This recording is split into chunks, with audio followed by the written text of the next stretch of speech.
વિભાગની ગુણવત્તા પર ઉઠ્યા સવાલો।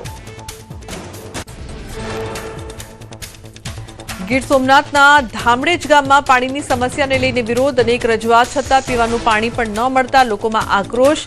વહેલી તકે પાણી નહીં મળે તો સાંસદ કાર્યાલય અને કલેક્ટર ઓફિસનો ઘેરાવો કરવાની ચીમકી। ઉનાળાની શરૂઆતમાં જ સૌરાષ્ટ્રના જળાશયો ખાલી થવાના આરે। સૌરાષ્ટ્રના 5 જિલ્લામાંથી માત્ર એક જ જિલ્લામાં 50%થી વધુ પાણી નોંધાયું। દ્વારકા જિલ્લાના જળાશયોમાં સૌથી ઓછું 21.6% પાણી। જામનગર અને સુરેન્દ્રનગર જિલ્લાના જળાશયોમાં 35% જેટલું પાણી। રાજકોટમાં 50%થી વધુ પાણી નોંધાયું। અનેક નાના ડેમોમાં 20%થી ઓછો જળસંગ્રહ નોંધાતા વધી ચિંતા। દક્ષિણ ગુજરાતની જીવાદોરી સમાન ઉકાઈ ડેમમાં 2 વર્ષ ચાલે એટલો પાણીનો જથ્થો ઉપલબ્ધ। ડેમની જળસપાટી હાલમાં 334.39 ફૂટ પર પહોંચી।